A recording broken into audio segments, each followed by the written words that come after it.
a girl, a guy, and a movie. And like always, on every Sunday, we are with myself and our lovely co host, Miss Janet from Another Planet. Janet, how are you Hello. today? Good. I'm good. Excellent. In this What did freezing cold environment. I despise the cold? Yeah, it's really cold. It's 19 here where I'm at. So it's pretty cold. Absolutely do not like the environment being this way.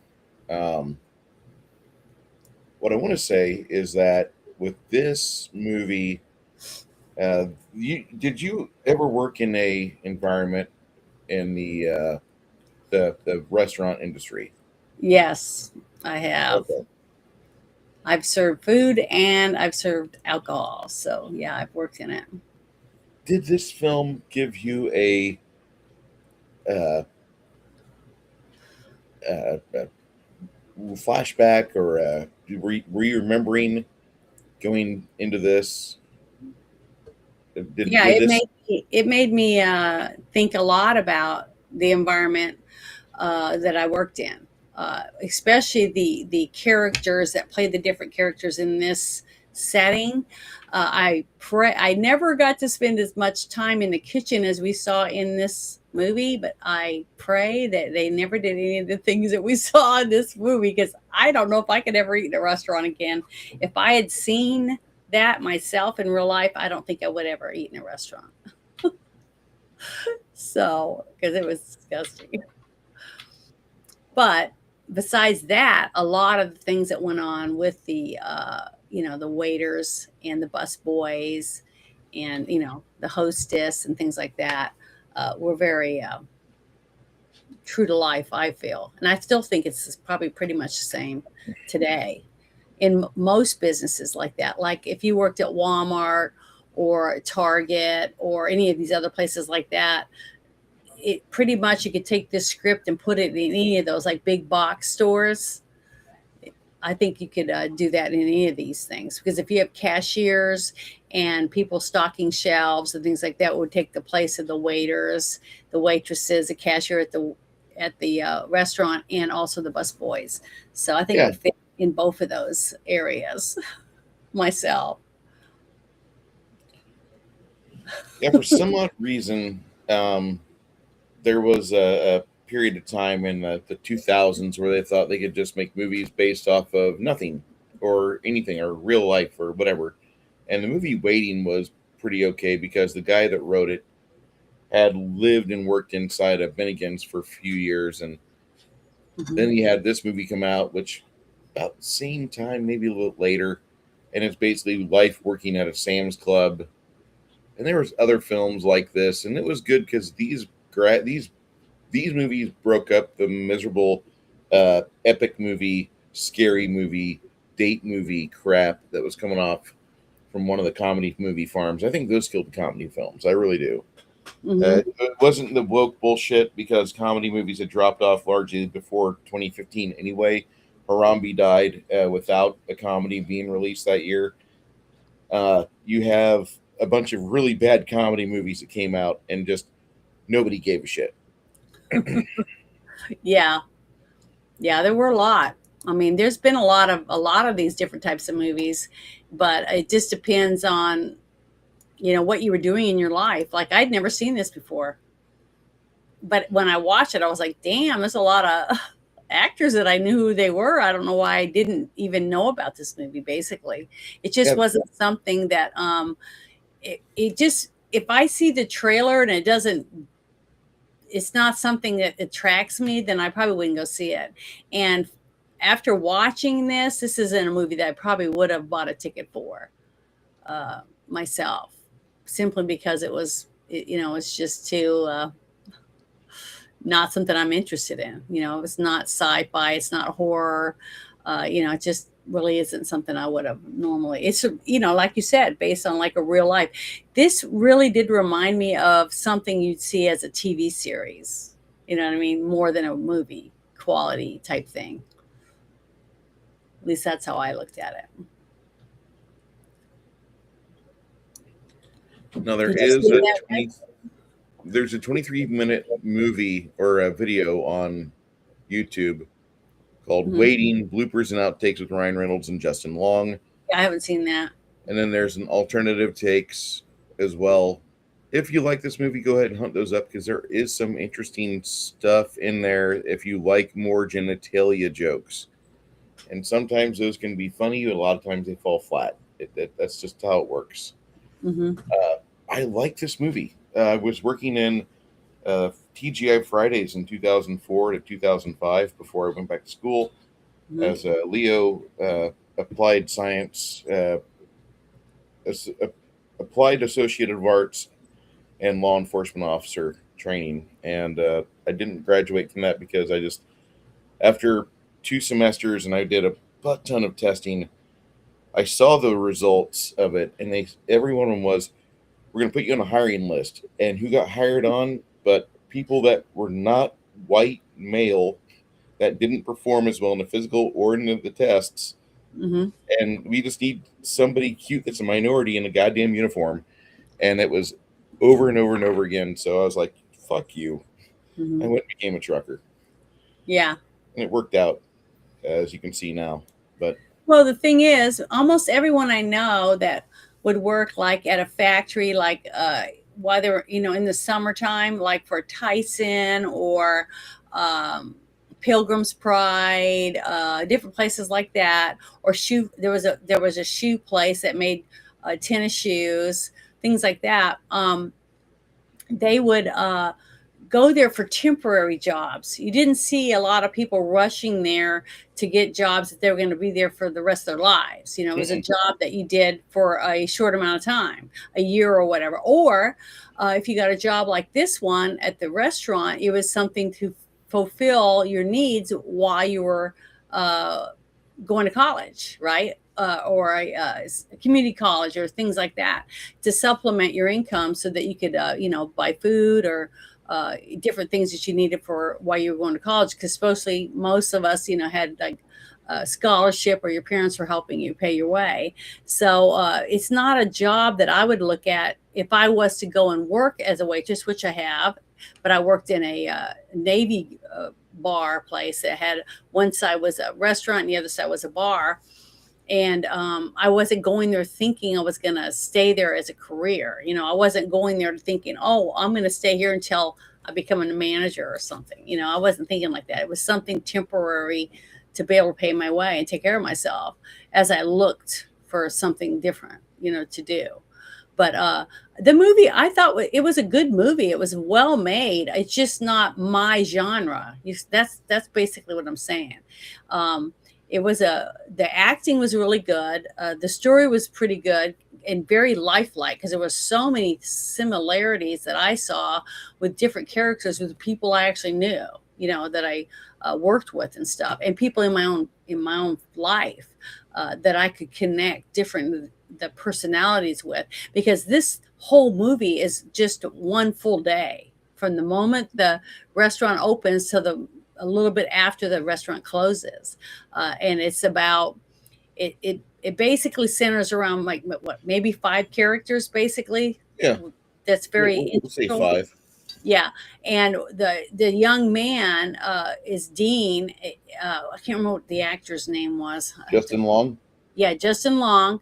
Now he portrays Dean, and he's having breakfast with his mom before he's getting ready to go to work. Get ready to go to work, and she's telling him about someone he was in high school with in the same grade that just graduated and got an engineering job, because she's trying to get her son to think about, where do you want to go? You're working as a waiter, at this restaurant, and she's hoping that he's just taking a little time off to think about what he wants, because he has a on-off girlfriend, and he's not really he's living at home still. Okay, from the bedroom that I remember seeing at the one scene with him and Ryan Reynolds, it definitely, like you said, is a parents' house, but she seemed like a regular mother that's worried about her son but doesn't want to be a bitch to him. She just kind of giving him some information to hopefully it would get a boost under him to make him start thinking, what do I want to do with my future? You know what I mean?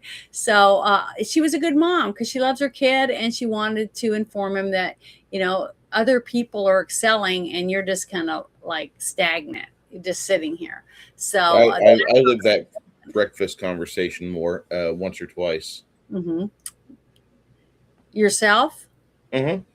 Yeah, we live. I limped along, bouncing around until I was in my 30s.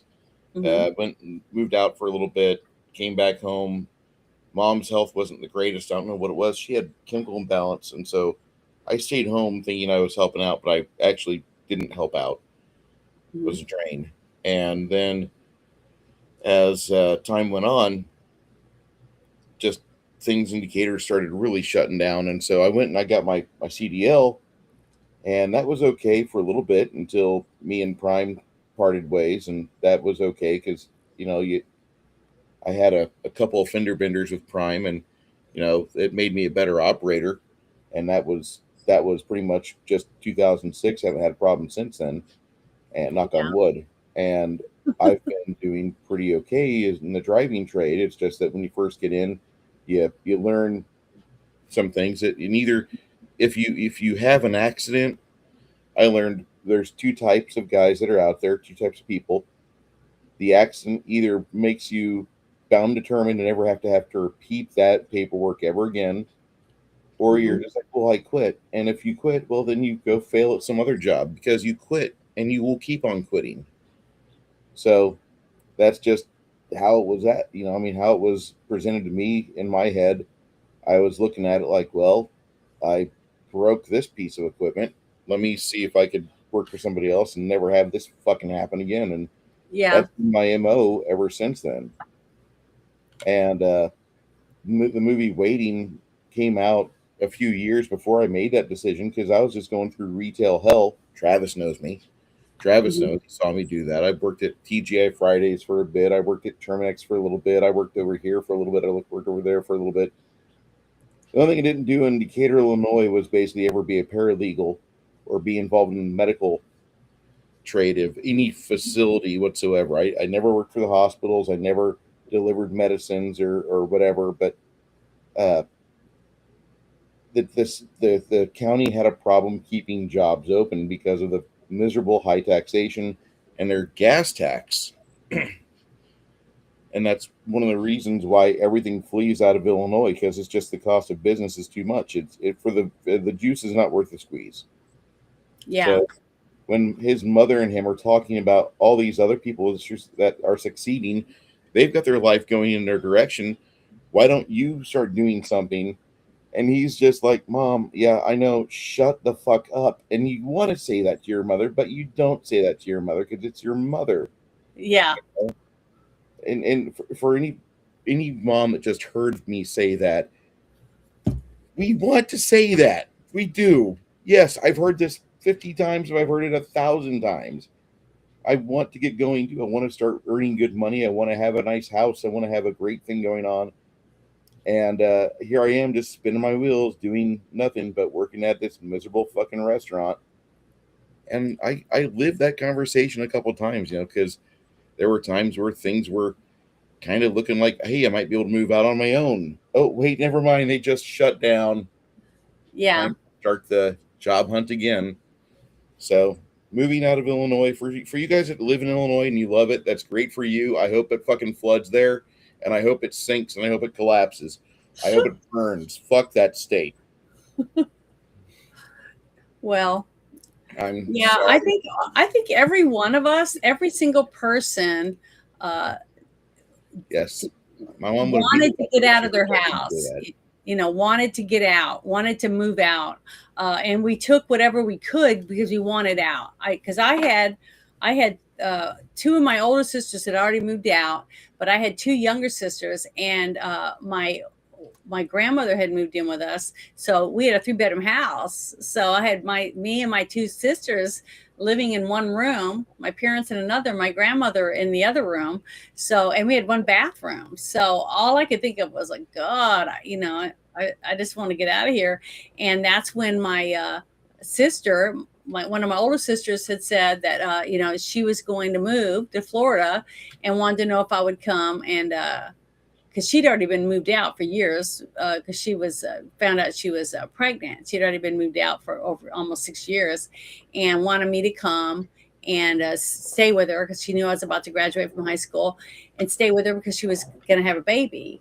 And I was excited because she was moving to Florida, so I took a Greyhound bus when she got there, and because I didn't have a car, and I went and stayed with her when she was about to have her baby, and that's where I got the job as a waitress. And I couldn't even drink there legally because I was underage. But you do a lot of things like that to get out from under your parents, pressure, because you feel like, uh, I knew for one thing, I didn't want to end up staying where I was because I didn't want to end up marrying what I called a goat roper. The cowboy boys that roll their belt and have the big belt buckles and ride rodeos and stuff like that. That was basically what was all around where I was at when I was in high school. So I didn't want to end up with that. I didn't want to end up there and have 5 kids. That just wasn't appealing to me. So I thought I'd go and stay with my sister and help her out and see what there was there and see what maybe I could do because I just graduated. So that's how things happen, and that's how I got my first job as a waitress. And it's a lot like what you see in the portrayal of the different people you have as customers, because you can't really tell when they sit down at your table how you're going to be treated. You know what I mean? Or how if they're having a bad day or whatever, or whether or not you're even going to get a tip if you have a huge table with like 6 people and they don't even tip you, that kind of stuff. So that's the kind of stuff that would happen. And I think we talked about this a little bit backstage when we were saying that in some states, you're lucky if you're a waitress and you make $2.80 an hour. Okay, because the rest is supposed to be made up with tips. So when Trump came out with that whole thing about no tax on tips, a lot of waitresses and waiters were like, yay, finally somebody cares about whether or not we actually make money, because, you can't hardly make any money at $2.80. That's why it's so hard for people to even keep waitresses and waiters, because they get paid squat. So you can see why it's such a rotating business, because you can't make a living. You can't make enough to pay your bills as a waitress unless you've been there for a long time, or it's a really fancy, ritzy place like the Palms, maybe restaurant in Las Vegas. It's top, 5-star restaurant. You can make really good money as a hostess or a waiter and things in that establishment. But not everybody can get those kind of jobs. You have to go to school basically to do that thing where you had the little white towel on your arm, when you're waiting on people. But yeah, it was very realistic. I felt the environment, the way they set it up. But what was so it was crazy though, some of the things that they added. I'm sure it was added mostly for the dramaticness of it. It was the trashy jokes and some of the bathroom humor that I just didn't enjoy any of that stuff from the movie. But some people like that and think it's funny, but I don't. That part of it was like, I gave it a thumbs down. But I overall, I thought the acting and everything was really good, and the storyline around the one day at this one restaurant was pretty good. I've enjoyed this movie for the past 20 years. It brings back memories of one working at TGI Fridays, because we had the flare bullshit that you see in the movie Office Space, Yeah. where if you don't have enough buttons on your suspenders in your uniform, they would get upset. And so the back of the house people always made fun of the front of the house people, like, hey, you may want to put on more flair because Brandon's in a mood today. Yeah. And we had the super hot hostesses that were like not even legal age. They were 16 years old, and the creepers were fucking just preying on it. And I am like 29, like, I don't want to be in the same room as a 16-year-old. Get the fuck away from me. That was my mindset. And then I went and started going to college, doing a night shift thing. Hmm. And the night college, that was when the high schoolers would go and get in college courses, and I'm in my fucking, what is it, the juvenile operations, and then on narcotics. They had two classes for those, and both of those I had the same three young ladies trying to get their criminal justice degree. Mhm. And as I'm looking at them, I'm going, I don't know what the fuck they're thinking. They're in college, that's good for them, but they're not going to be in college to do this job. They're in college to skip some credits, but they're not going to be cops. What the fuck are these girls doing here? I'm doing this because I want to be a cop. And it was kind of funny because me and the teacher talked about it, and I said they're here to kind of get lined up on their MRS, and they think they're going for their further studies. They want to get out of high school and go immediately into their masters or doctorate bullshit. But neither one of these girls is going to make it that far. None of these girls are, because they're cute. They're not feminists. Stop trying to make them feminists. And him and I agreed, and there were some other guidance counselor types that were absolutely fourth wave feminist pieces of shit. And I was right, because about 6 years later, none of those girls got involved with policing or with corrections or with parole. None of them. What did they do? They ended up being fucking incubators and having like 3 to 5 kids. They were smart, they were funny, and they were very fucking good at making babies with their new young husbands. And I was very happy to be correct once again. Mhm. The movie Waiting, it was filmed at a Bennigan's. That building where they filmed this at is now a Verizon wireless store. As times change, so does the needs of the retail market. But for those of you that remember Bennigan's, this movie hit it right off. I mean, as soon as I saw it's Shenaniganz. No, that's a Bennigan's. I know an interior of a Bennigan's. I've gotten drunk many times in the Bennigan's, and there was one right off of 121 in Mount Zion, and we would go there for studies a lot, either there or the IHOP, just depending on how much money we had. And that was a fantastic place to do post-class study work, Mhm. because a lot of times the wait staff would just leave you alone. They saw your books, they saw your notebooks, they saw you were going to be doing trading notes, trading of studies. We didn't have the internet back then, so we had to kind of get together and talk about stuff and trade notes. And maybe you go use the internet. We didn't have smartphones, I should say. It was 2004, but Mhm. man, this movie brought back a lot of good memories. And I love the cast of it, because we've got Alana Ubach, who she plays Naomi, the angry, short, feisty girl that at the very end of the movie, she kind That of, hates her job. I mean, she can just tell she just can't stand it. She just hates it. But she has no place else to go, basically, as you can tell. But she's a good waitress. I mean, she did her job because she put that smile on when she went to serve. But boy, she was bitching and moaning when as soon as she got away from the table. So yeah, yeah, she's fiery. Anna Faris, which I think at the time she was dating Ryan Reynolds, or might have been part of his personal life at the time. I This is don't think so. I think she was already starting to see Chris Pratt because that's who she married. she married Chris Pratt, but Yeah, but before that, on the wall in the manager's office, there was a sign that said Christopher something Pratt. So I don't know. I don't know if that was like a something for her or what, or why they would do that. But it should be in there somewhere in the trivia. That part of it. let's see, she had a kid with Pratt named Jack. Uh, he could have been special needs, but Jack has not shown any signs of being special needs. They each had a dead bug collection before they met, and have since combined their collections. Uh, doesn't say when they got together, but she had her husband of 8 years as of December 1st, 2017. Chris Pratt files for divorce from her following a 5-month long separation.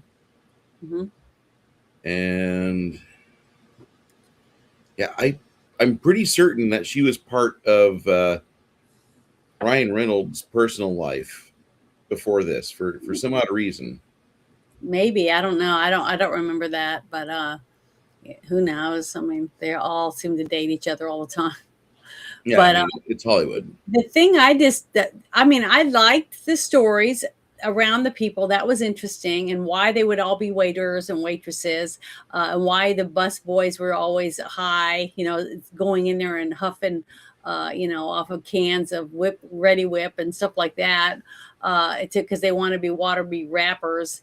They just seem like, typical spoiled, rotten brat high school kids, that, are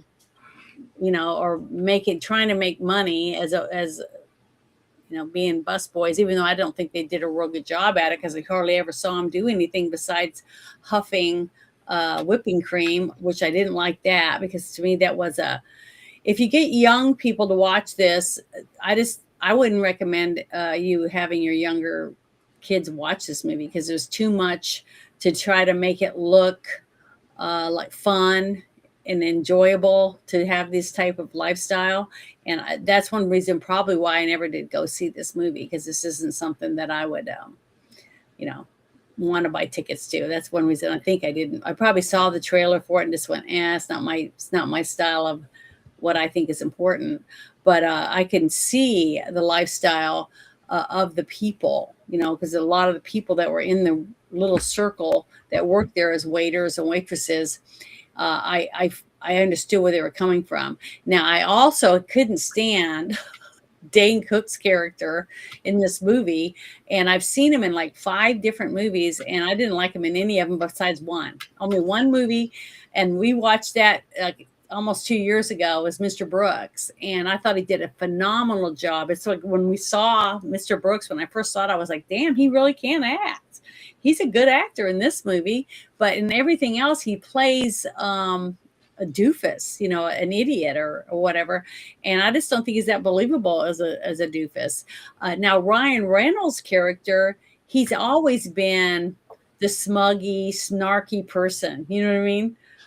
Good looking, snarky a-hole, basically. And that's why he did such a good job at being the Merc with the Mouth as Deadpool. I mean, I just loved him as Deadpool until, they sewed his mouth shut and put laser eyes on him and all that stuff in the one movie. And when I got up and left, I thought that was horrible when they did that to Deadpool. It pissed me off. So I walked out on that one. But I really don't like Dane Cook that much as an actor. I love him as stand-up, but I really don't enjoy him that much. It's so, I don't know. It was still over the top, And if somebody did that in my kitchen, at my restaurant, acted like he did, supposedly with the head chef and stuff in there, I just don't see how you would keep someone that did some of the things that they did in this movie. So that was too over the top to make it believable for me. But some of the other scenes were really good. Now, the whole thing about the underage girls type of thing was just, I didn't like that. I was repulsed by all of that, because I have stuff like that happen in my real life, in my family and stuff.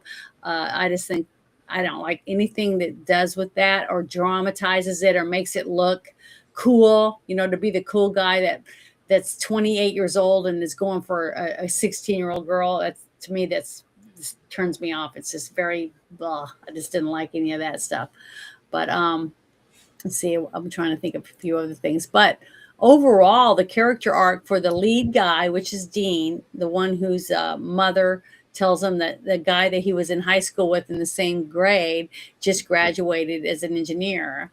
And she's hoping it's going to put a fire under her son's ass and make him want to do something, more with his life. And he was taking classes still, but he wasn't motivated. So, and the fact that she told him that did make a difference, because towards the end of the movie, when that same guy comes in and gets he's late in the night, they're about to close, and brings his date in there to eat at the restaurant, because he said he heard your mother told me you worked here or whatever it was.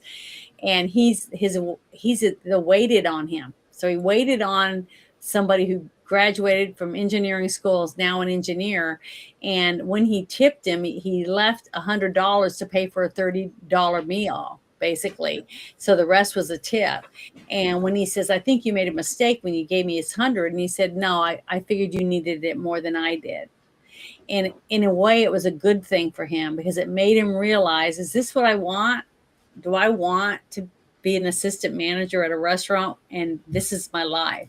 And then he looked at his boss that ran restaurant and said, no, this isn't. I don't want to. This is not what I want. I want more out of life. So it was exactly what he needed to motivate him, to make him decide that I don't want to be a waiter for the rest of my life. I want to do something more. And I like that part of it because he had a really good character arc where he excelled and became an adult, basically. And the character arc for Ryan Reynolds was kind of flatlined, I felt. He went from a guy who started working there younger because they did a flashback when he shows how when he because they're training a new guy that just started that day, and it shows What's how, that training? What does the training consist of, Janet? not much, showing him how to show his penis to people, to play the penis game, and basically how to be snarky and be a dick is basically what Ryan Reynolds was training him to do. And you know, I don't know, I didn't like any of that part of it, but the part where he's showing him all this stuff and then gets him to sit back in that room and watch the training videos, which we all had to do. If you worked at any kind of big box store or Walmart or Tyson or Firestone or any of this, you had to go through this kind of rigmarole to supposedly get you ready to do a good job for this company, right? I just thought it was terrible. But Ryan Reynolds starts young, like him, like this young guy that looked like he might be 19. And you see Ryan Reynolds do that, and then he ends up seeing the guy's penis or whatever, and he has to get kicked in the balls or whatever, some dumb routine that they wanted. You can explain that better than me. But when he did all that, and he wanted to date, Thanks. wants to date young girls, underage girls, but now he's 28 years old, and that's how old he was when he made this movie, and he's still doing it. He still wants to date a 16-year-old girl, and he hasn't moved up in life. He's still making measly amount of money and being a dick to people, basically. Yeah. You know, and spitting in people's food and all that stuff if they're an ass at the restaurant. So I don't know. I just thought he was gross. His character arc has no arc. It's just a flatlining character, and he doesn't excel. And at the very end, the guy that he was pals with, that he wanted to talk to and be with every day, which was Dan, right? Mm-hmm. Okay. And this new guy comes in and tells everybody to fuck off at the end because he says, fuck you guys. And he shows him his dick from behind or whatever, and impresses him so much that he tells Dan, that you're on the back burner now. He's my best friend. So he still hadn't moved on. He just got a new laggy to hang with him while he's at work because he's not going to grow up. He doesn't want to change or be motivated, for life. So, his character does nothing, learns nothing, and does nothing more, which we see in real life. So we see that in a lot of people. I saw a lot of myself in this movie back then and in my early 30s as I was adjusting things. Finally, it wasn't until, for me, and if nothing else, I could be a beacon for those of you that haven't done a whole lot at whatever age you're at. You can turn it around. You can find something that you really love doing, and it can pay you good money. Mm-hmm. But I've got to tell you that you're going to do stuff that you're going to do stuff that nobody wants to do. And you're going to find a way to make money and entertain your head while you're doing it, because the reality of it is you might be like me, shoving a hose down in a grease trap, and grease is splattering on you because you have to soften it with water to get it in the hose. And it might be the most disgusting job you've ever thought of, aside from like maybe changing a twin newborn's diapers on chilly day. Yeah. There's not a lot of joy there. Mm-hmm. But you'll figure it out, because if you don't, somebody else is going to make that money, and you're just going to be broke. You'll be there. Welcome to Walmart. I hope I can pay my rent. I hope I can live with my 6 other roommates and their goddamn ferret. I hope you don't have that lifestyle. I don't want you to have that lifestyle. Leave that for the communists. They love that shit.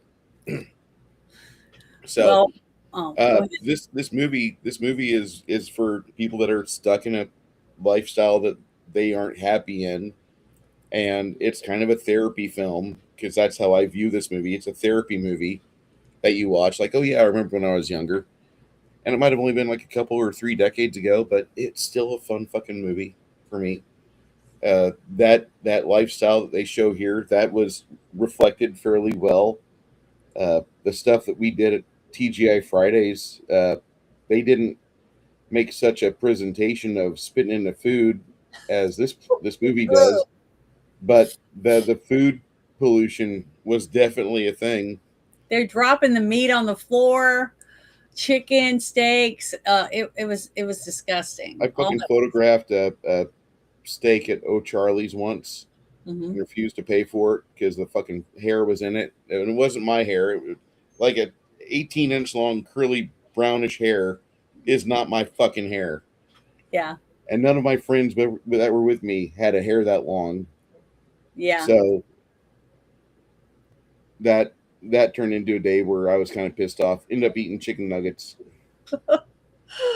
It makes you afraid to go. After you watch this movie, you will be second guessing whether or not you're going to go to a restaurant again, or even ever complain to anyone because you're afraid they're going to take your food back and who knows what they're going to put in it.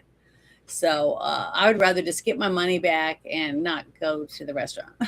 But one thing that was so funny that to me was the standout, actual standout scene in this movie was the character that played the little fiery brunette. What was her name again? Naomi.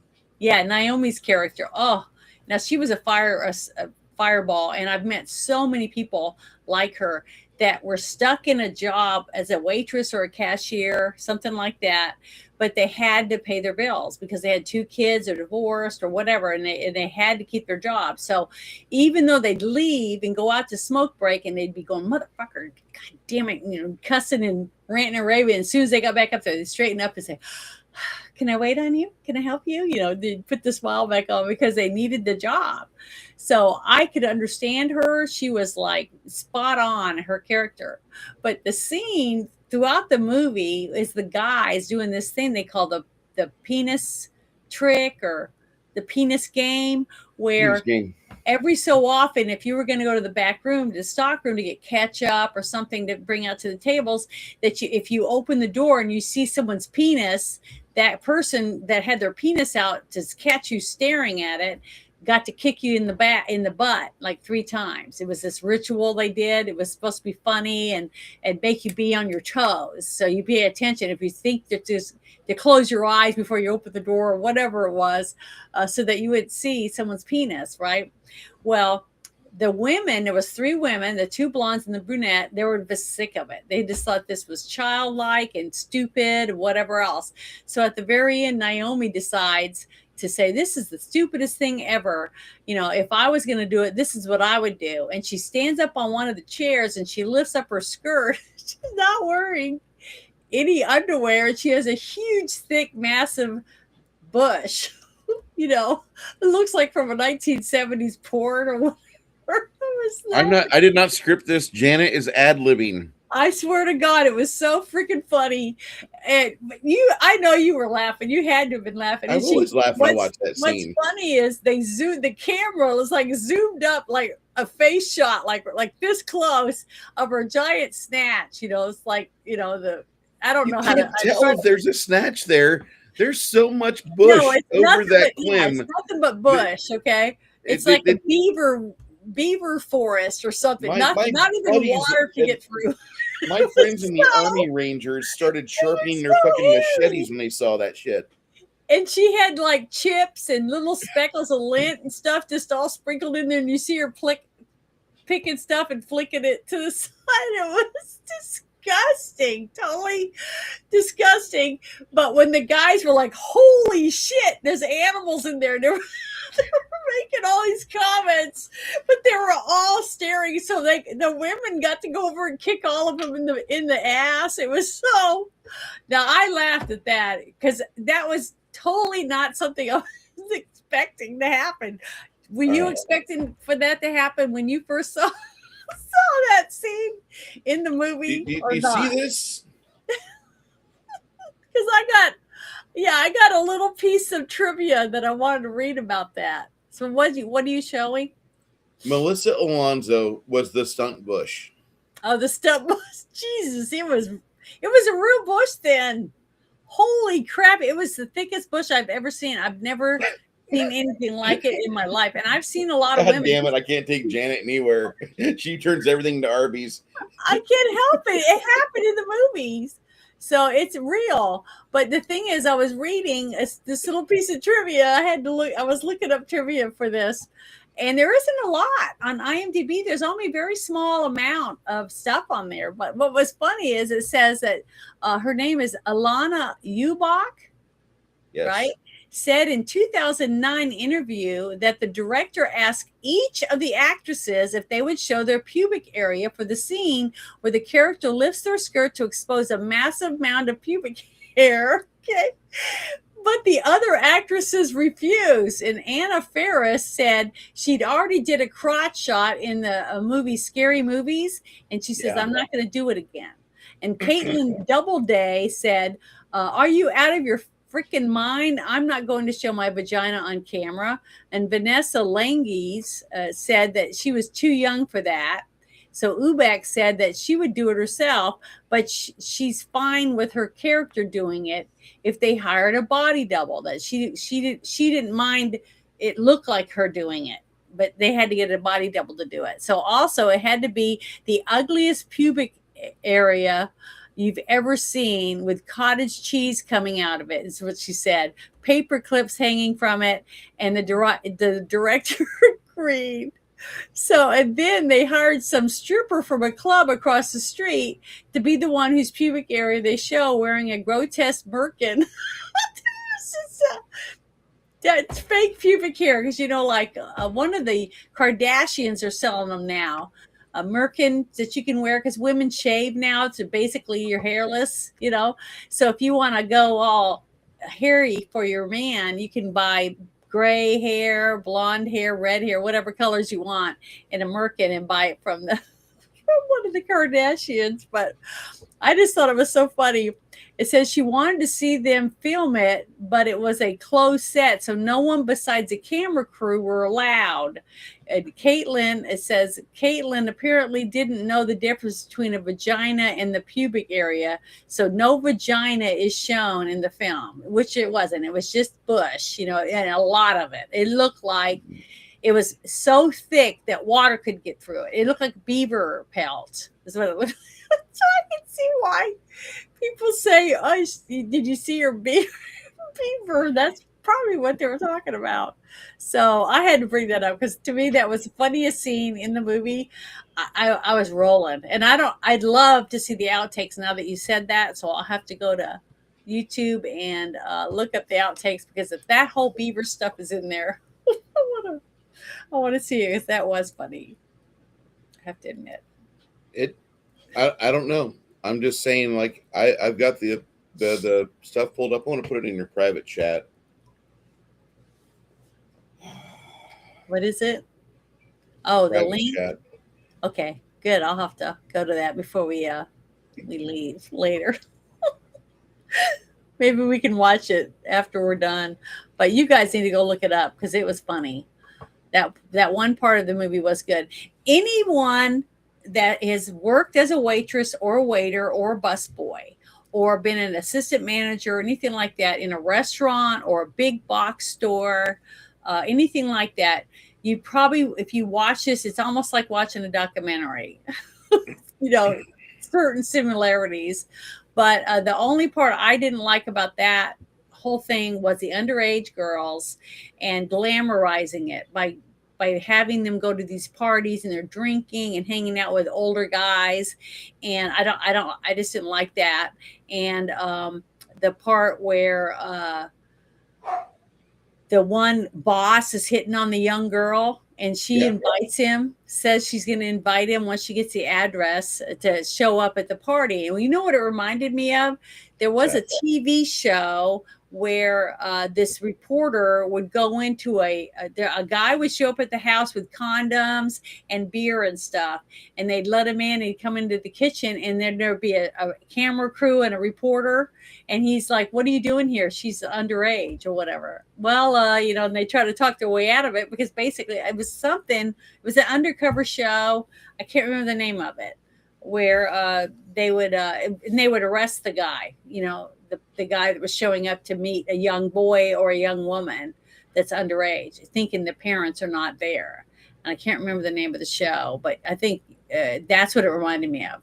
So when he showed up at the door and he's knocking on the door and the door opens and it's a customer that threw a fit and he was a real dickhead to his wife. It was their anniversary and he allows her to have water their food. It was just terrible because it made him look like a hillbilly redneck husband or whatever.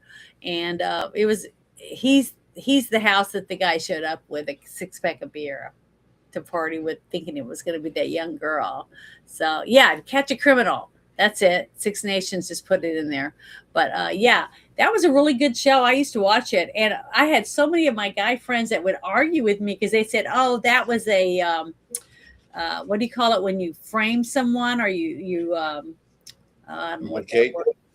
It was they said that these guys were set up to show up there. And I said, they think they're chatting online with a girl that's 13 and they send pictures back and forth. And he sends pictures of his junk to a 13-year-old. Well, he thinks is 13.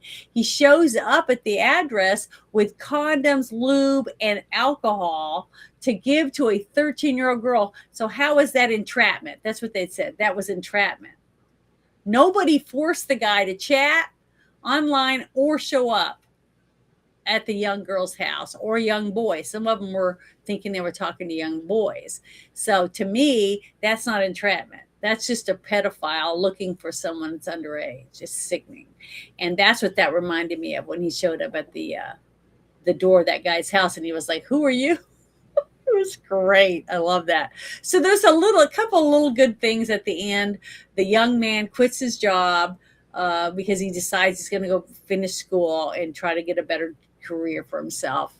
Listen to his mom, who's trying to help him.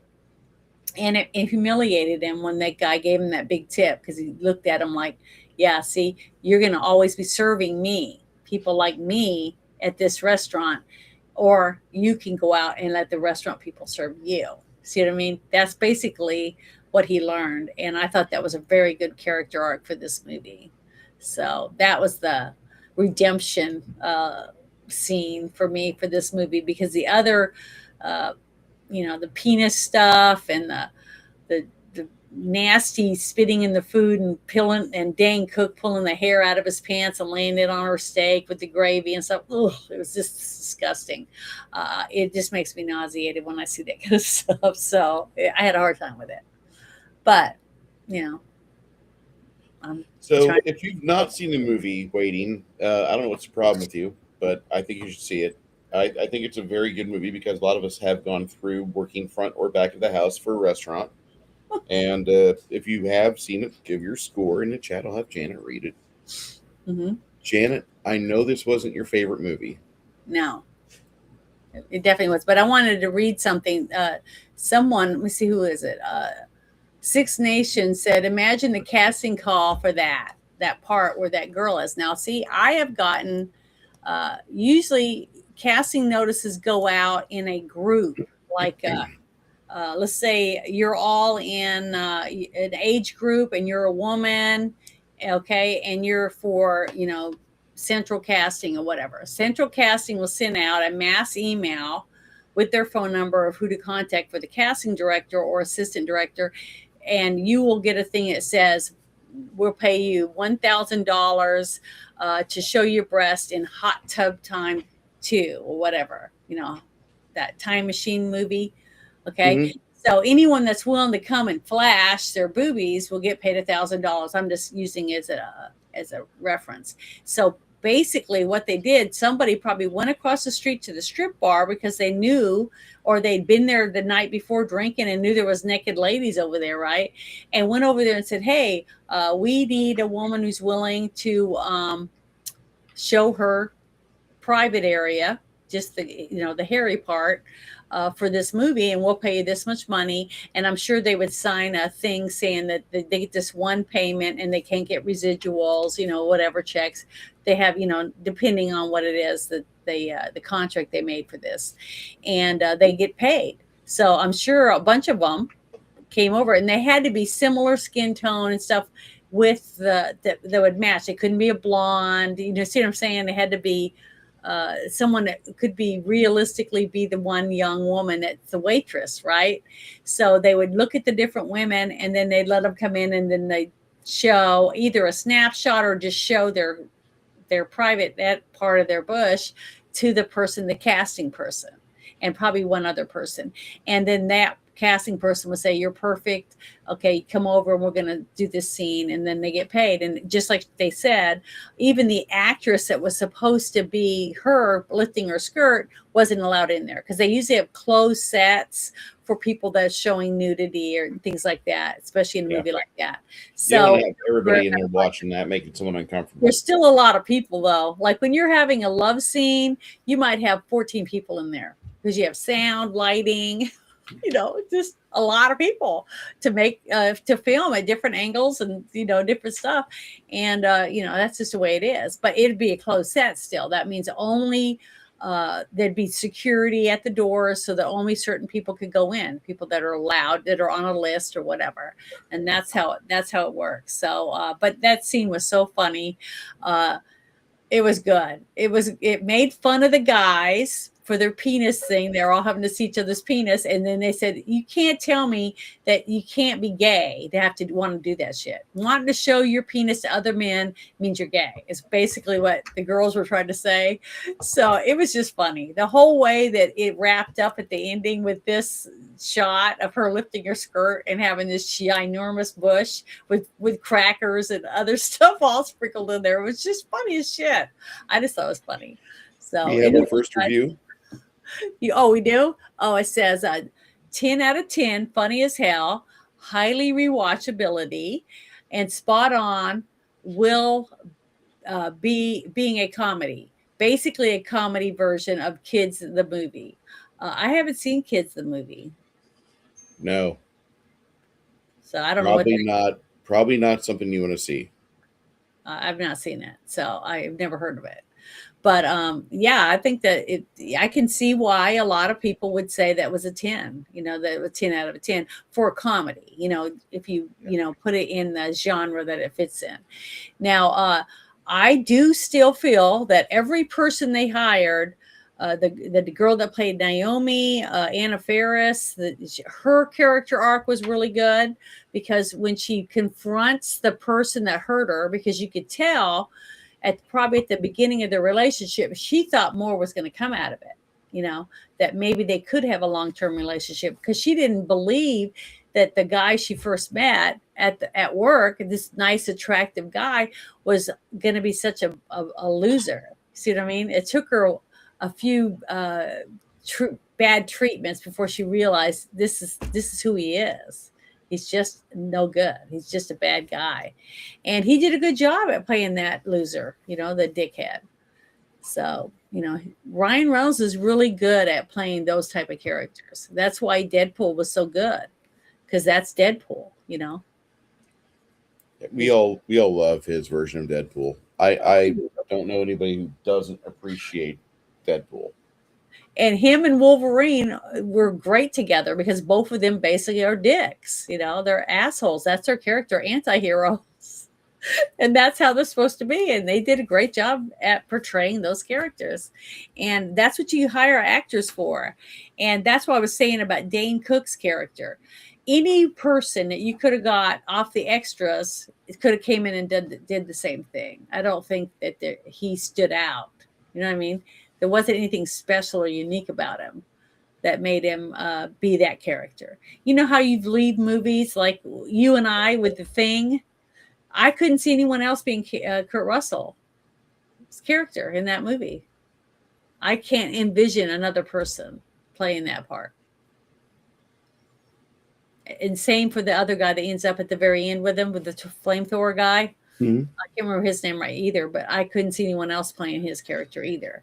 So some people are meant to play a part, like Harry Potter, a certain character, and you'll always envision that person. It's sad to say, but typecasting happens. That's just what happens with some people, especially when you can't envision another person being that person in the movie. So it's really hard for a lot of people to accept another person when they remake the movie into something, another movie, another version of it, like what a lot of people are going to have with the whole He-Man thing. It's That's got. going to be discussing. We're going to be discussing this here over the course of the next couple months because we're going to build up to that. I can't wait to go see it. Keep an eye. We talked about it, and then my daughter was the first thing we were talking about this morning. Was she's like, I don't know, I'm kind of apprehensive. She just, I don't want to get my hopes up, and I was like, well, I already got my hopes up. I'm ready to go see it, so we're gonna go see it together. It's gonna be good. Okay. I think it's gonna be good. But here's another one. Six Nations said 85 out of 100. Slightly dated, but comedy is strong, which I definitely agree with. Writing is witty and deep at times, despite the chaos and crass humor. Yes, I agree with you on that. Subject matter was on target. Yeah, I do agree with that. To me, if you took out the whole penis thing or the over the top parts of it, it wouldn't damage the movie at all. And you could have still had the wonderful snatch scene and made it funny. It still would have been funny. There was a few things like that, and the stuff with the young underage girls part, because it was what was sickening to me about it, which took me away from the movie, was the fact that his character, Ryan Reynolds' character, wanted and was proud to go after girls that were underage, and everyone he worked with just accepted that that's who he was, instead of saying, we need to get rid of this guy. I want him out of here. I don't want him around my family. That kind of attitude, which I would have definitely wanted. That would have made me happier. But they did give him a little glimmer of hope at the end, even though he accepted the dweeby new guy instead of his friend he'd supposed been friends with for 4 years.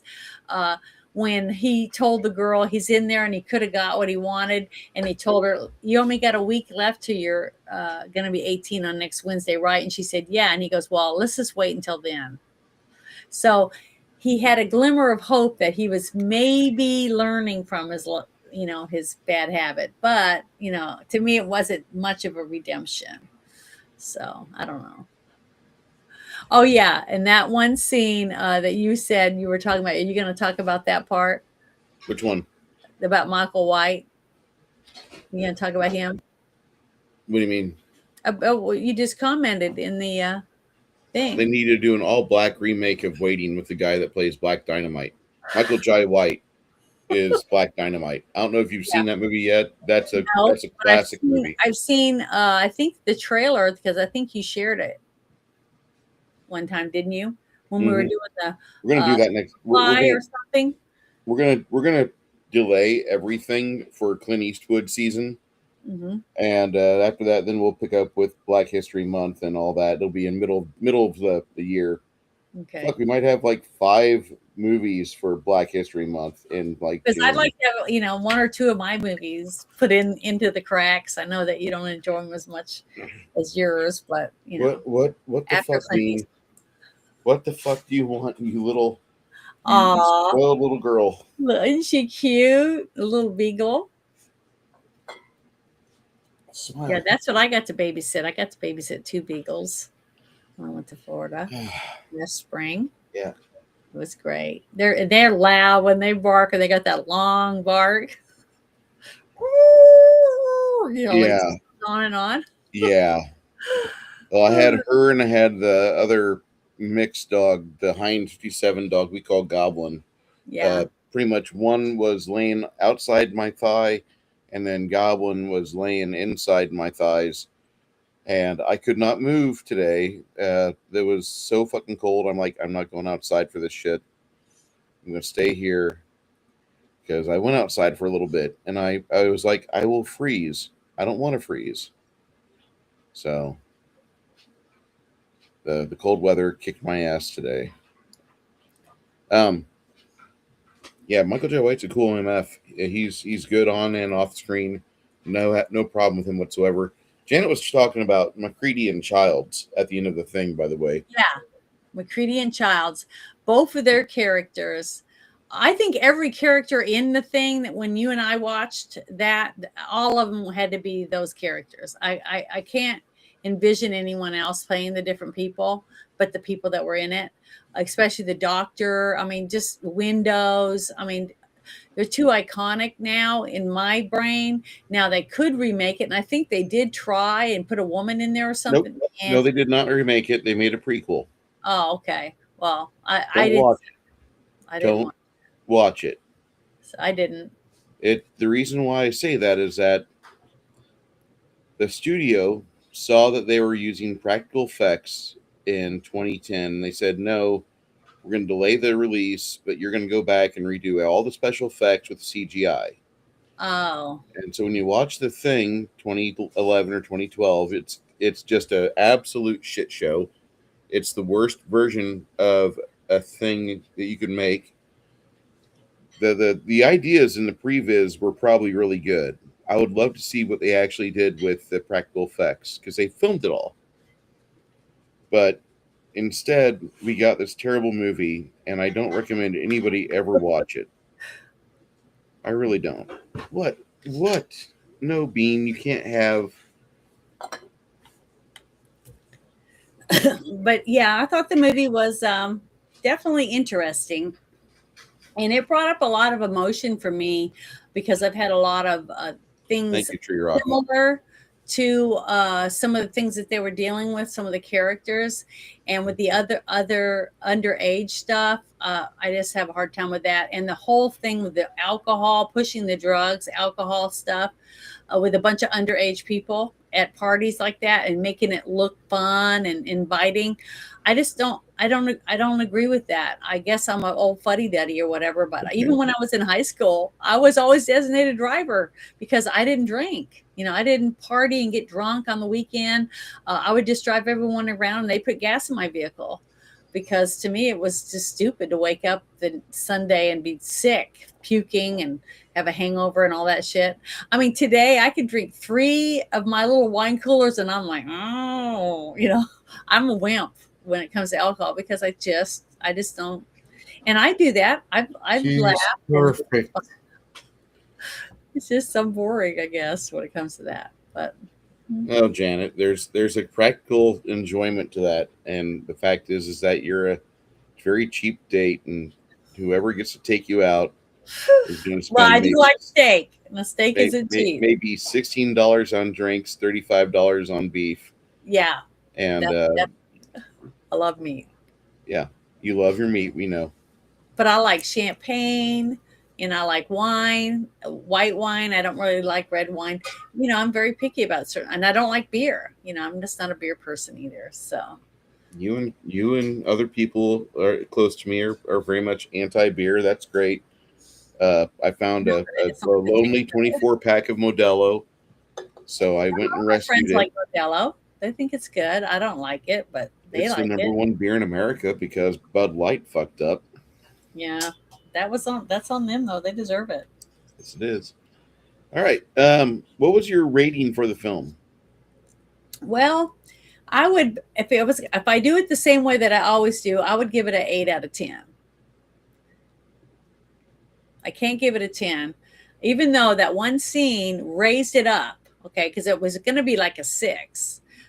That's where I was at until that scene came up, and it redeemed the penis stuff, because now I understand a little bit more about what they were trying to come across as showing that the guys do certain things a certain way because that's how they motivate the guys, and the women were getting sick of it, and so they got together and decided they're going to show their way of bringing the guys down a notch. So I thought, okay, there's a redemption arc right there for the women, and for putting up with all that stupid penis crap that they had to put up with. Because just think about it.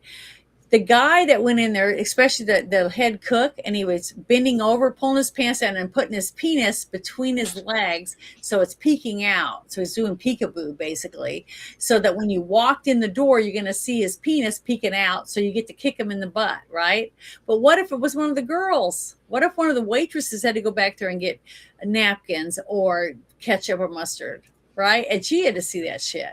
So I'm sure that's happened a few times. And that's why the girls were saying, I'm sick of this shit. because that's sexual harassment out the wazoo. They could have caused all kinds of problems, but they didn't because they were friends with these guys and they just put up with their stupidity and looked at their penises every so often because they had to whip it out. And then the guy that couldn't pee, I kind of felt bad for him because I don't know what that's like. When I go to the restroom for women, there's stalls. So we have privacy. We get to go in there. We can go to the bathroom. And men are forced to stand up in front of all the other men and pull it out and pee. So I had empathy for the poor guy that had stage fright basically because he looked over. He happened to look out of the corner of his eye and see a guy like Googling his wiener, looking at his penis, and it made him feel very uncomfortable to where now every time he would go to a public restroom, he couldn't pee unless even when he tried to go pee in the stall, he felt like someone was looking through the crack, and staring at him. So that whole thing, it made sense. After I got to watch it, I could feel for someone who would have to go through something like that and not be able to, urinate in public. I know a few of my guy friends that says they hate having to travel because they can't go to the bathroom when they're not at home, number two, basically, because they just don't feel comfortable going. What's funny is that I used to be like that. I don't want to go to a public restroom. Mm-hmm. Well, whenever I started working in the oil field, you don't have public restrooms every 20 miles. It's like every 40 to 60. And so you might be driving around and you just got to go behind some shrubs and you got to shove your pants down to your ankles, take a deep breath and projectile that shit away from your clothing fabric as much as you can. And I found out that that's like the natural way to shit. We shit on toilets here in America because we're a first world country, but in other places, it's natural just to hang your ass out and shit at a 45-degree angle with a lot of gusto. And that's disgusting. Listen to what I have to say before you criticize. I'm sorry. Oh. I'm just saying that that's natural. And actually, when you do it outside like that, your pipe that goes to the exit, the outlet pipe is straight. And so everything goes clean out, just kaplooey. And you'll see it like hit like 3 feet away from you. And you'll be like, wow, that's pretty impressive. And so you can after you get done wiping and you got your little baggie for your wipes and such. And if you have a little spade, you can bury your shit. That's what I recommend. But you do that. And then I don't have to go to the bathroom like 5 times a day. Like if I use a toilet, I'm on the toilet 3 or 4 times because it never all comes out. When I sit down on a toilet, everything gets kinked up and some stuff gets left behind and I never get it all out. But if I do a shit in nature, I'm only shitting once a day. Well, I've only pooped in nature like maybe 3 times in my whole life. And every single time I was horseback riding or I was on a trail ride where we had our little tent, that we in our stuff in our pack. And then we had to put up our little pup tent and everything we sleep. And we had our horses out there and we tied them to a tree. And 2 times I had to do that. And I got poison ivy on my ass. So it's not a good place for women to go out and go to the bathroom in the woods. I don't recommend it. Goblin. Yeah, you're going to miss your puppies. You're going to have to get one. Oh my God, this is going to be terrible when I leave. I love having dogs. Did you see his post? Yeah. It's hilarious. Yeah, it did. It really did. Yeah. But the thing is, I just talked about that group of Somalians that were in that business, where they produce food in bags and stuff and send it to stores, and they're washing their genitals and stuff in the sinks and pooping all over the place. They just poop. They just pull their pants down and poop wherever they're at because they don't have bathrooms and stuff where they came from, apparently. But that's what I'm trying to say. They don't assimilate. So if you have people that don't assimilate, learn the language, learn that we wash our hands before we touch food, and things like that. It's disgusting, and I don't want that. I don't want that around me. I want to know if people are shitting in the factory and whether or not that food's at my store. You know what I mean? I have the right to know that, and I think everyone should have the right to know where their food's coming from. What's going on. So I Well, don't. I'm not. I used to love Hormel foods, but I think Hormel was one of those got busted up north in Minnesota. Yeah. Yeah. And we used to have stock in Hormel. We got rid of it like a few years back, but I got to say Yeah. that for the longest time, Disgusting. Hormel was the best stock in the world, and then it just started kind of going downhill. They started hiring too many people for what they were doing, and it went to shit. So we got rid of them. But this movie, for you, it was an 8 out of 10. For some, it's a 10 out of 10. For me, I'm going to give this movie a 7 out of 10. There's a lot of funny parts about it. There's I also thought you some. said you love this movie. I thought you'd give I it do. like a 9. I do love this movie, but I don't rate a movie like, oh, everything's 10 out of 10. Everything's 5 stars. No. 7 out of 10. 70% of the movie is fucking amazing. 30% of the movie is like, you can tell it's a first-time writer. It's somebody who's not too experienced with the script, and there's some stuff that's kind of too speed about it. It drops a little bit of its characters. I don't really like the guy focus on the dude that's got the I'm 30 years old and I can't piss a straight stream. That seemed a little bit weird to me. Oh, you mean the phobia of peeing in front of other people? The phobia of peeing in front of other people, the phobia of everything else. You just like that seemed so out of place. I don't like Calvin. Sorry, I'm not a big fan of the back of the house shit either. Dane Cook and all the other cooks. Yeah, Really that was don't. gross. None of the back of the house stuff really. Like, they only need to be doing that one scene when they fix the steak, and that's it. Because that fucking tells you there's nothing else of value to come out of these people. Mm-hmm. Louise Guzman and his girlfriend running around being horny as fuck. Even though the girlfriend isn't really horny, she just loves her man, and she's trying to please him as best as she can. That's kind of a heartbreaker. Hated it because he was very degrading to her. Oh my God, he's so degrading. He treated her like dirt, and I can tell you right now, I have a lot of guy friends.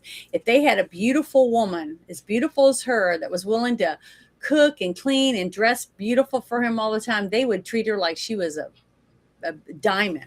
They wouldn't treat her like that. They would never humiliate her that way. And he didn't deserve her. But this is a movie. This is not real life. I know. So but I guarantee there's lots of men that do that to their women. Yeah.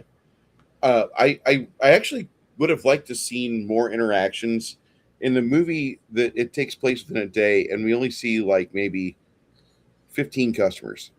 Mm-hmm. I wanted more. I wanted more front of the house action.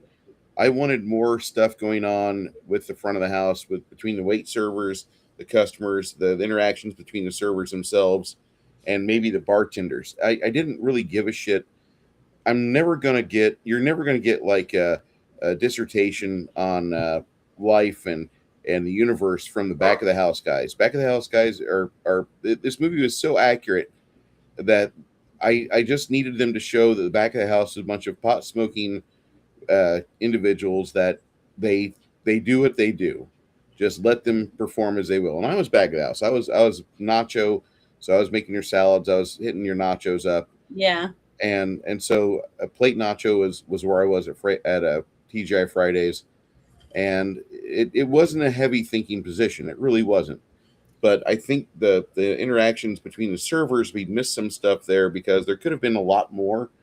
And I'm criticizing the movie on what I didn't see, on what I know happened, because I know those people throughout the day, they had a good amount of interactions with each other, and they had a good amount of customers we didn't see. I wanted to see more, and that's always my only complaint of this movie, and I'll drag the script for that, and I'll drag it to the movie as a 7 out of 10. For what the movie is, it's an 8 out of 10. But I think this movie Yeah, could they have been. spent more time, didn't they, at the parties than they did uh, actually serving customers in the Yeah, restaurant. I don't really need to see so much party scene. I think the Bennigan set offers a lot of possibilities to where we could do one more camera trick like what they did at the very end where they have the long tracking shot. They could have done more interactions with the bartending with the lesbian, because the bartenders usually get the best stories out of the day. Like if you want good action, if you're back at the house and you go on break, you go up to the front of the house, you put on a good shirt, and you can go to the front and you can eat. And if you just listen to the bartenders, like sometimes you get a really good story between the bartender and the customer, and that's kind of where the action is from what I always saw. uh the fact that they were able to make a movie with interactions between customers and wait staff, that's neat, don't get me wrong, but I was expecting more. And especially when you got the likes of Ryan Reynolds, who just knocked it out of the park with Van Wilder, and all the youngsters were wanting to go see him. All the Gen Xers, like, hey, this guy seems like he's kind of cool. Uh, Oh, I thought this was his first movie. no, this is not his first. Van Wilder Oh, was in '02. okay. So this film, it hits a lot of notes for me that are really good. The Louise Guzman and his girlfriend should have been 1 full minute of screen time throughout the entire movie. I would have been happy with that. I don't need to know Dane Cook's a person. There's other people that are plenty interesting. I mean, the Mm-hmm. angry little Naomi chick, she was dating one of the cooks by the end of the filming. So that tells me that that guy there, he probably has some shit that's interesting to say, or at the very least, he could play a supporting character and listen on screen. Yeah. And so just by that, I know we missed some things. So I'm Mhm. going to knock this movie just on everything that I can surmise on the stuff that I see, and I'm going to knock it down to 7 out of 10. It's still a good movie. It's a 70 out of 100. That doesn't mean it's a bad film. This means that this is probably one of the best movies of So, this what genre. scene did you think was the best? I mean, which one was your favorite scene in the movie? I already said what my favorite one was. What was yours? Well, when I first saw this, I was working TGI Fridays. My favorite scene at the time was when everybody started to contribute to the steak flavor. But now that I've seen this movie like 12 times, Yeah.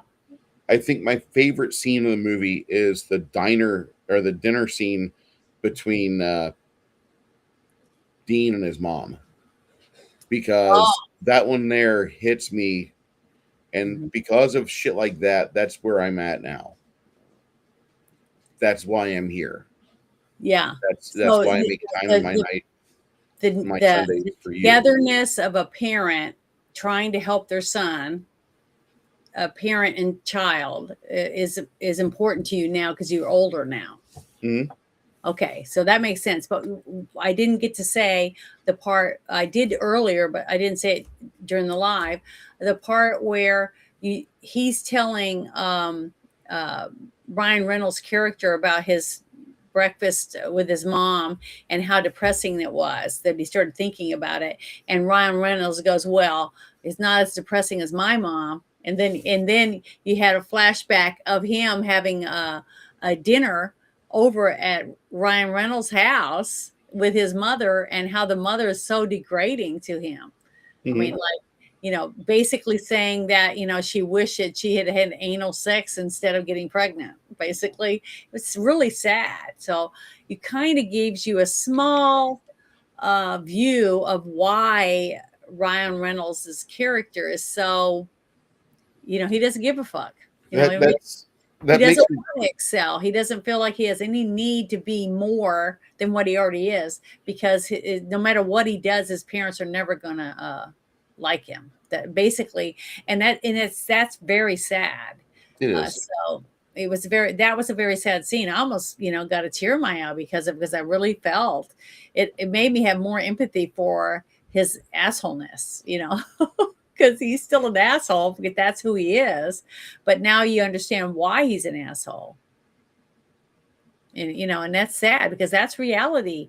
We are a product of our environment mostly. A small amount of it is our genetic makeup, but if you put a really good person in an environment that's really shitty and doesn't offer you anything, you're not going to turn out very good because you have nothing to push you in the direction to excel. And that's what was. There's a lot of real human issues in this movie. It's very good when pointing out those certain things, because the only reason why someone would put that in a script or in a book is somebody seen that in their lifetime, or have been they knew someone or cared Mhm. about someone that went through something like that similar. So at least that's how I look at it, and it did have a lot of human qualities when it came to that. But the only thing that I had, the worst thing with this movie, was the fact that I felt they glamorized the fact that if you're underage, you can go to these parties and meet older men and get pot and alcohol. And I didn't like that because I'm just a prude I guess when it comes to that kind of shit. But I was that way in high school too. I wasn't a partier. I didn't smoke pot. I think I smoked pot 3 times in my whole life. And I tried, just a couple puffs and that was it. So, just a prude. I'm going to say that if you haven't seen this movie, go ahead and watch it. If you've got a 16 or 17-year-old kid in your life, probably sit down and watch it with them, because this movie does show some things that they're going to be presented with. I mean, whether or not you want them to go to parties and drink and do alcohol, drugs, whatever, that doesn't mean that they're just going to, like, when you're gone, they're going to fucking follow your dictum 100% of the time. Show Yeah. them the film. Show them, like, listen, this was written by a guy that he was a waiter for like 3 years at a soulless facility that now they are basically holding on to dear life corporate wise. And that's Bennigan's. Bennigan's is on the ropes, which they deserve it. They really fucked up during COVID, and they haven't bounced back yet. A lot of businesses fucked up during COVID, and they're refusing to bounce back. So they get what they deserve. Hmm. But I got to say that this film is a movie I would recommend to share with your friends and family if you have a chance to enjoy this film. Go ahead and do it. Do understand this is from an earlier time. It's from the Wild West of 2004, when they were making films that were actually intended to be funny, and therefore some of you may get your feelings hurt. We didn't give a shit if your feelings got hurt. We wanted shit to be funny, and a lot of part of comedy is the injury that goes along with it. Hmm. So deal with that. You'll be fine. It'll buff out. There's a lot of people that don't want that or want that in their life, and that's great. There's Reddit, there's X, there's other places that are safe spaces for you.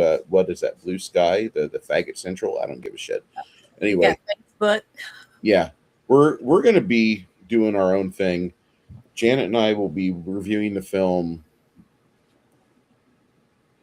Fistful of Dollars with Clint Eastwood, Hmm. directed by Sergio Leone. And we're going to watch that next Sunday. If you want to watch it with us, get in touch with Janet. She'd love to have you brought into our Discord and just enjoy it. Don't forget to mute me, because I often forget to do that. I don't want you to have an echo.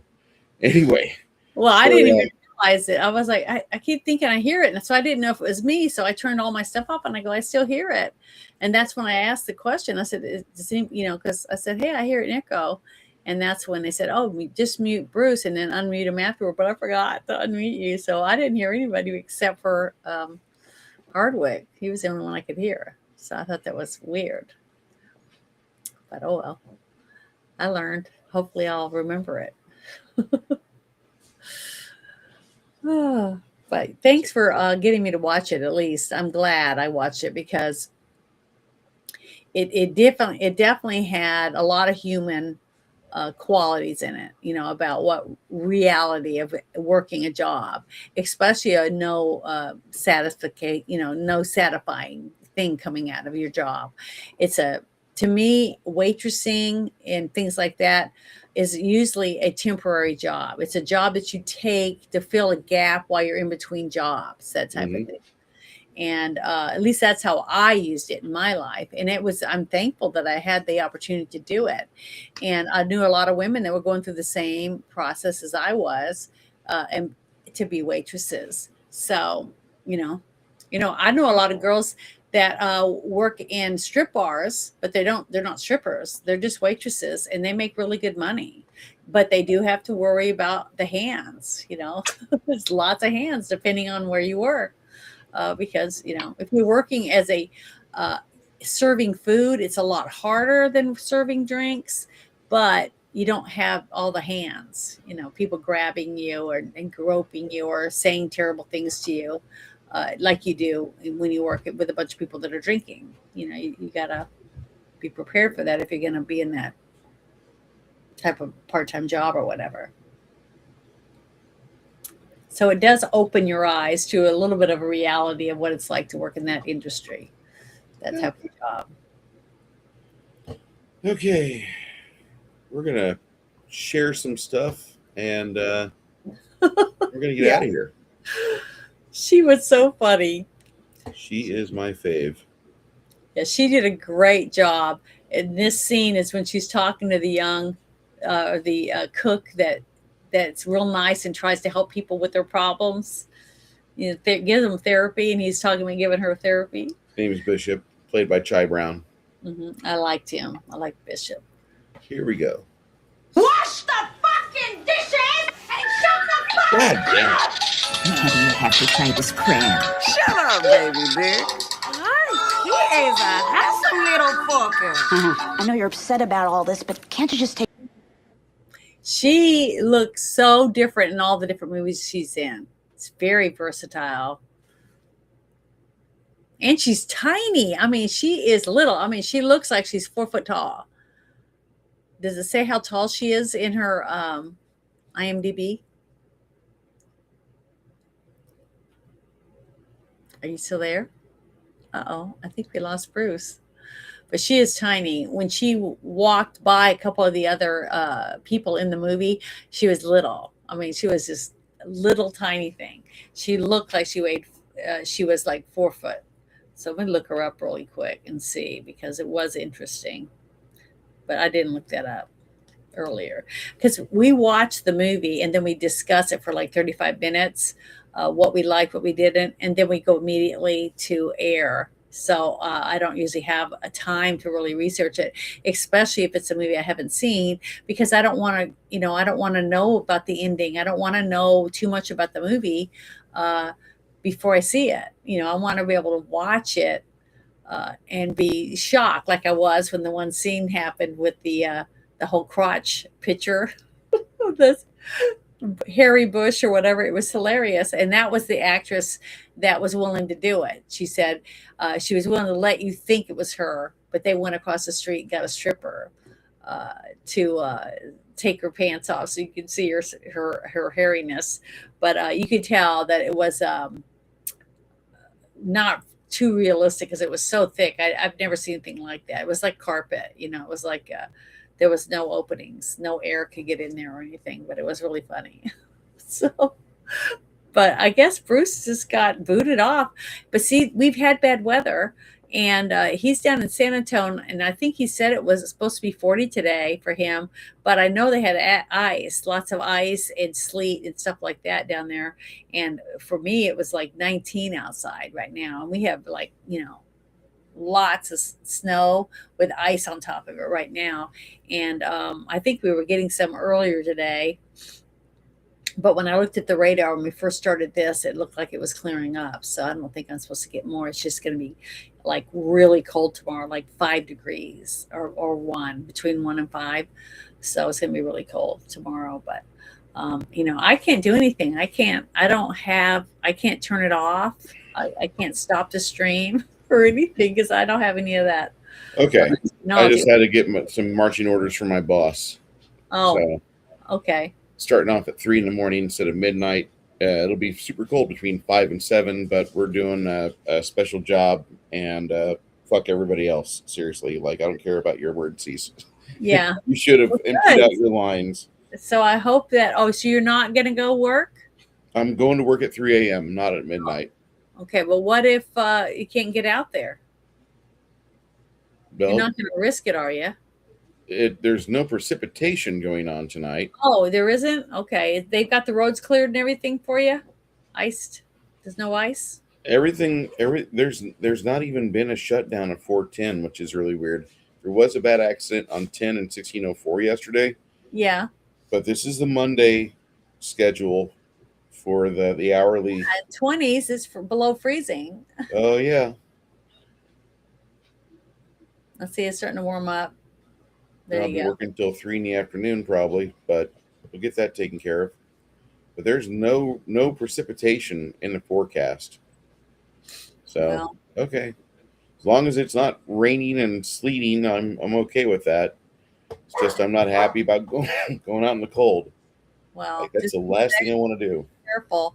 But see, when I go out in this kind of weather, I'm not that worried about myself because, I have four-wheel drive in my truck. It's the other people on the Mhm. road that I'm afraid of because when you're driving and you're slower, a little bit slower, and you're just watching and looking around, and there's people all over the side of the road, in the ditches and shit, because either someone hit them and pushed them in the ditch, or they slammed on their brake and they spin out, instead of easing on their brake, things like that. They just don't know how to drive in it.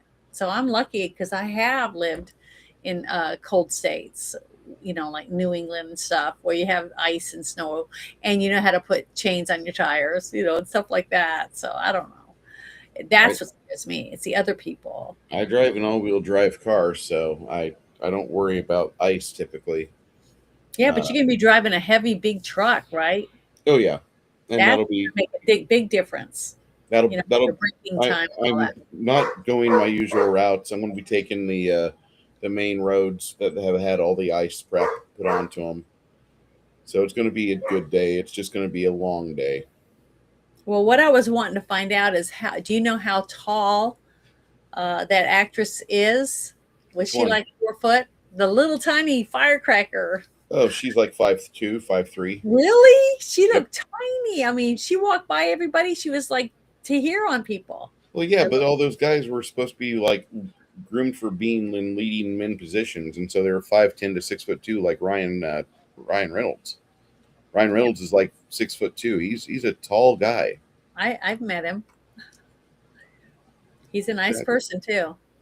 And the set that I met him on, he stopped everything because he saw downstairs some nuns came in with like 10 little kids from the Sunshine group, cancer patients, and he went down there and took pictures and autographed stuff. So he's a nice guy. I mean, as far as I can tell, he seems very hands-on with his fans and stuff. So it gives me more respect for him.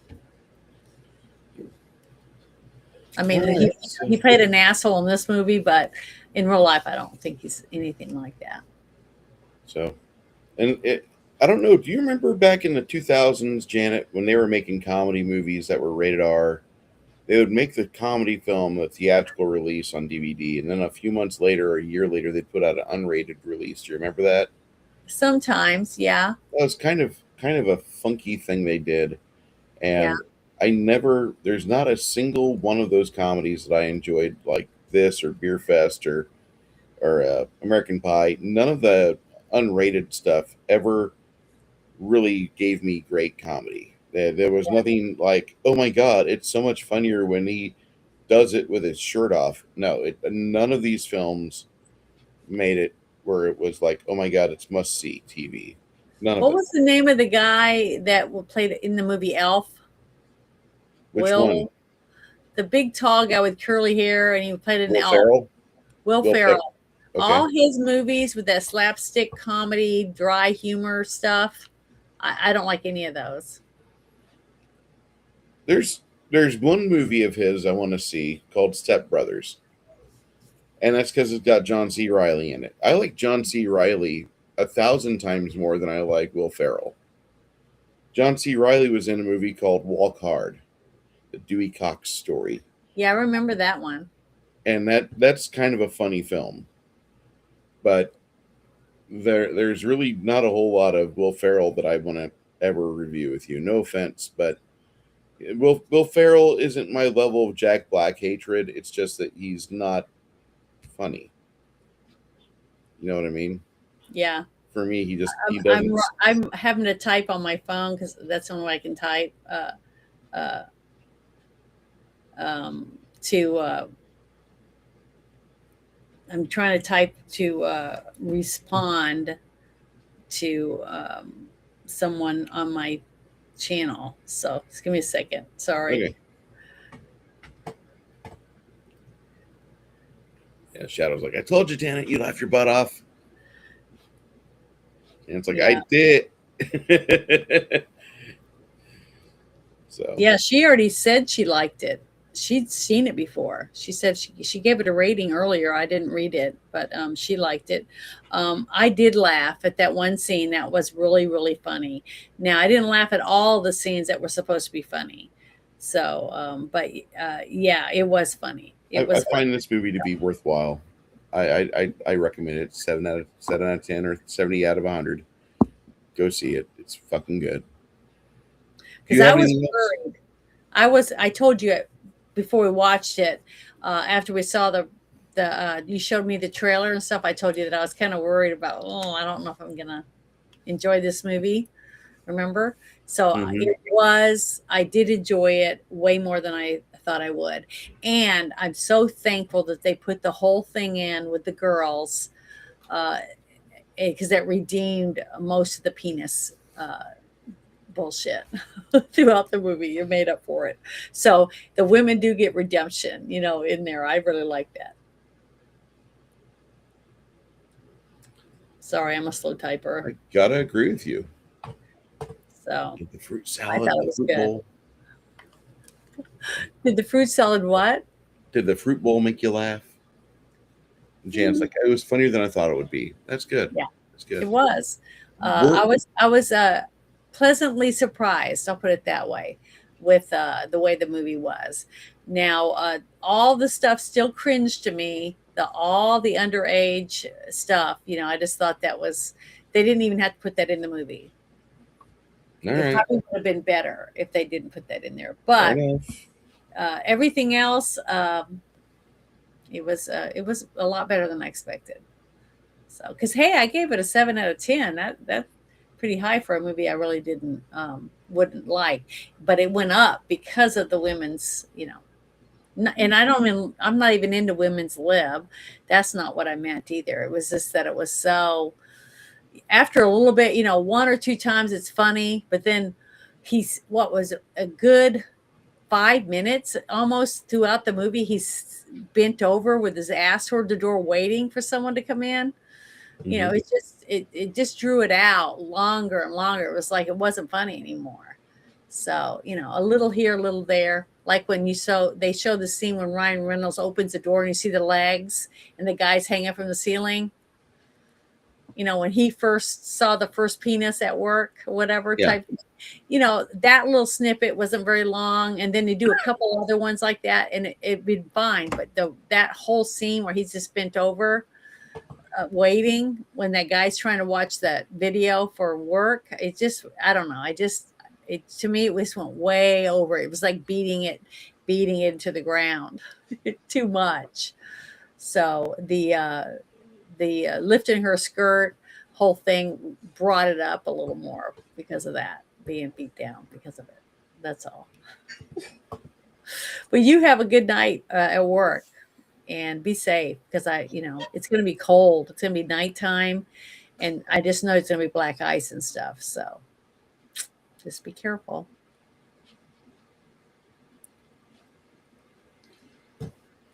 Well, with that being everything we have here, we're going to do one last bit, and then we are going to close her down.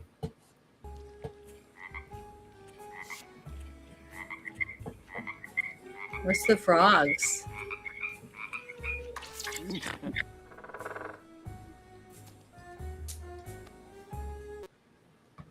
Well, I don't get it. What happened? All right, we'll have to eventually we'll have to watch Beer Fest. Well, I don't understand what happened just now. The poor guy, the poor fella. He's a scientist and he's studying the effects of frogs Oh, and what gets the frog to be manly. that was disgusting. This whole scene is gross. When he's burping. Oh my God, what is that, bratwurst? It even smells like landfill. God, someone open a window fast! Oh, wait. Oh, I want to bask in it. That was disgusting. That was so gross. I have been in a room, like a meeting or whatever, a few times and had someone either fart or burp like that I almost started throwing up. Have you ever had that happen to you? I've never had that happen to me. Oh my God. But I guess look at what I do, Janet. I don't get grossed oh, out. that's right. I'm so sorry. I forgot. You get to see that kind of stuff, so it's not that big a deal to you anymore. No, not really. Well, I get nauseated very, very, very easily. It stinks really bad. So maybe that's why God gave me a stuffy nose to help me through life, I guess, or something. I don't know. Here's the final thing we're going to show. This is a minute and a half.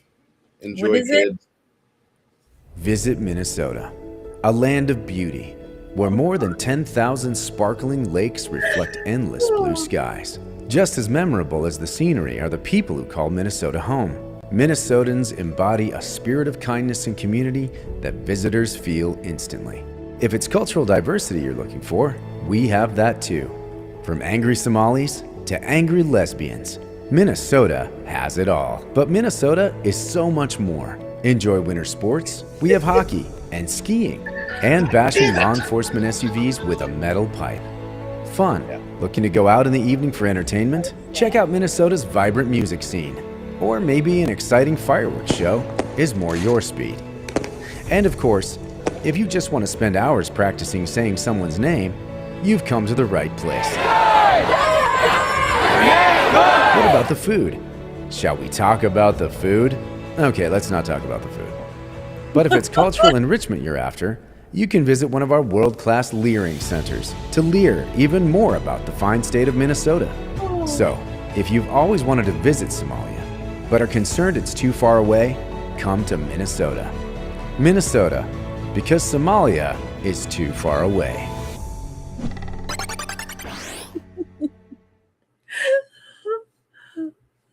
I wonder if Somalia would pay for a bunch of us to be shipped over there in their country. Think they'd send us there? Pay our way? Uh-oh. Bruce got disconnected again. But yeah, I really did enjoy some of the movie a lot more than I expected. I mean, it wasn't as I was thinking it was going to be more like a Will Ferrell movie with lots of fart jokes and stuff like that. That's what I was worried about.